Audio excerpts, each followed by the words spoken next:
تو نبی کریم صلی اللہ علیہ وسلم اسی قرآن کو لے کر اس دنیا کے اندر آئے اور اس قرآن ہی کو سمجھتے ہوئے اللہ رب العالمین کی ہدایت کی روشنی میں نبی کریم صلی اللہ علیہ وسلم نے کار نبوت سر انجام دیا۔ اور 13 سالہ مکی دور ہم دیکھتے ہیں نبی کریم صلی اللہ علیہ وسلم کا جو دعوت اور تبلیغ آزمائش اور مصیبتوں پر مشتمل ہے۔ اور اس کے بعد جب 10 سالہ مکی دور کا آغاز ہوتا ہے تو یکلخت اسلام کے حالات، مزاج، رویے سب کچھ چینج ہو جاتے ہیں۔ حالانکہ وہی نبی کریم صلی اللہ علیہ وسلم ہیں، ان کے اطراف میں وہی اصحاب ہیں، لیکن ایسا کیا فرق ہوا ہے جو مکی دور کے اندر نہیں تھا، اور مکی دور کی ابتدا ہی میں دوسرے ہی سال سے وہ انقلابی تبدیلیاں رونما ہو گئیں کہ جس کے نتیجے میں اسلام نے دن دگنی رات چگنی ترقی اس دنیا کے اندر حاصل کی۔ 13 سال کا جو مکی دور ہے، نبی کریم صلی اللہ علیہ وسلم مکے کے اندر موجود ہیں، اپنے قبیلے کو دعوت اسلام دے رہے ہیں، لیکن قبیلے والے ہیں کہ نبی کریم صلی اللہ علیہ وسلم کو جھٹلائے جا رہے ہیں، سمجھنے پر راضی نہیں ہے، اور تکلیفیں اس انتہا کی پہنچائیں کہ 3 سال تک ان کا سوشل، سماجی، خاندانی ہر قسم کا بائیکاٹ رہا، شیب ابی طالب کی گھاٹی میں محصور کر دیا، ہر قسم کی گفتگو تک بند کر دی گئی، رشتے ناتے جتنے تھے وہ ختم کر دیے گئے۔ لیکن وہی مکے سے نبی کریم صلی اللہ علیہ وسلم بظاہر ہجرت کر رہے ہیں، ہجرت ہوئی ہے، مہاجرین نے اپنا گھر بار چھوڑا ہے اور مدینے کی طرف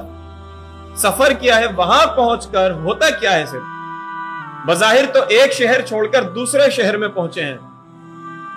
لیکن سیاسی طور پر، معاشرتی طور پر اتنی بڑی تبدیلی آ جاتی ہے کہ مکے کے اندر اسلام موجود تھا تو اسلام بطور، یا اسلام کے جتنے داعی موجود تھے تو بطور صرف مبلغ موجود تھے،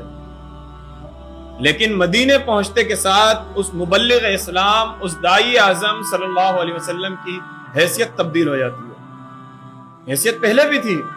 لیکن وہ حیثیت ظاہر ہو جاتی ہے۔ ابھی تک صرف اللہ کے نبی اور اس کے رسول تھے، اس کے پیغمبر تھے، لیکن مدینے پہنچنے کے بعد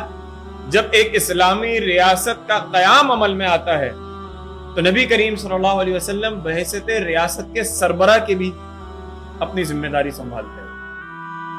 تو یہ جو ریاست وجود میں آئی ہے جس کو ہم مدینۃ النبی کہتے ہیں، جس کا پرانا نام یثرب تھا،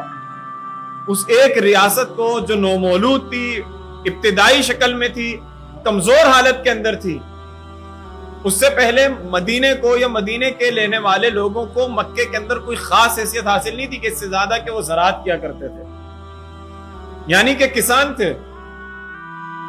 جبھی بدر کے اندر جب معرکہ درپیش ہوا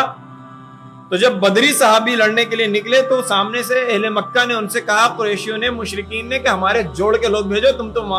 کسان ہو، تم کیا لڑو گے ہم سے؟ یعنی برابر کے ٹکر کے لوگ، ان کو اپنے برابر کا نہیں تصور کرتے تھے مدینے کے انصار کو۔ لیکن اسی مدینے میں ریاست قائم ہوتی ہے، یعنی کہ جو دین ہے چاہے مختصر سے جغرافیے کے اوپر قائم ہوتا ہے تو اس دین کی حیثیت تبدیل ہو جاتی ہے، جس کو ہم کہتے ہیں بھرم ہی الگ ہو گیا۔